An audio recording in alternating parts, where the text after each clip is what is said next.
माता च पिता त्वमेव त्वमेव बन्धुश्च सखा त्वमेव त्वमेव विद्या द्रविणं त्वमेव त्वमेव सर्वं मम देव देव। भक्तजनों, धर्म प्रेमी बंधुओं, मैं आज आपको भाद्रपद मास की कृष्ण पक्ष की अजा एकादशी का महात्म्य सुनाने जा रहा हूँ। युधिष्ठिर ने पूछा, जनार्दन, मैं ये सुनना चाहता हूँ कि भाद्रपद मास के कृष्ण पक्ष में कौन सी एकादशी होती है, कृपया बताइए। भगवान श्री कृष्ण बोले, राजन, एकचित होकर सुनो। भाद्रपद मास के कृष्ण पक्ष की एकादशी का नाम अजा है। वह सब पापों का नाश करने वाली बताई गई है। जो भगवान ऋषिकेश का पूजन करके इसका व्रत करता है, उसके सारे पाप नष्ट हो जाते हैं। पूर्व काल में हरिश्चंद्र नाम का एक विख्यात चक्रवर्ती राजा हो गए थे, जो समस्त भूमंडल के स्वामी और सत्य प्रतिज्ञ थे। एक समय किसी कर्म का फल भोग प्राप्त होने पर उन्हें राज्य से भ्रष्ट होना पड़ा। राजा ने अपनी पत्नी और पुत्र को बेचा, फिर अपने को भी बेच दिया। पुण्यात्मा होते हुए भी उन्हें चांडाल की दास्ता करनी पड़ी। वे मुर्दों का कफन लिया करते थे। इतने पर भी नृपश्रेष्ठ हरिश्चंद्र सत्य से विचलित नहीं हुए।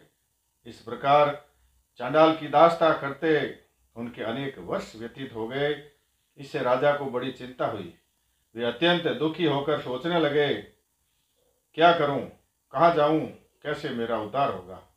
इस प्रकार चिंता करते करते वे शोक के समुद्र में डूब गए। राजा को आतुर जानकर कोई मुनि उनके पास आए। वे महर्षि गौतम थे। श्रेष्ठ ब्राह्मण को आया देख नृप श्रेष्ठ ने उनके चरणों में प्रणाम किया और दोनों हाथ जोड़ गौतम के सामने खड़े होकर अपना सारा दुखमय समाचार कह सुनाया। राजा की बात सुनकर गौतम ने कहा, राजन, भादों के कृष्ण पक्ष में अत्यंत कल्याणमयी अजा एकादशी नाम की एकादशी आ रही है, जो पुण्य प्रदान करने वाली है। इसका व्रत करो, इससे पाप का अंत होगा।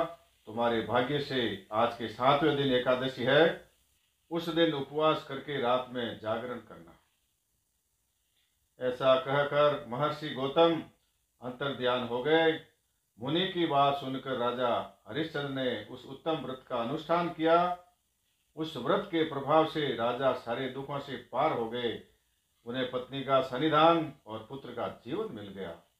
आकाश में दुंदुभियां बज उठी। देवलोक से फूलों की वर्षा होने लगी।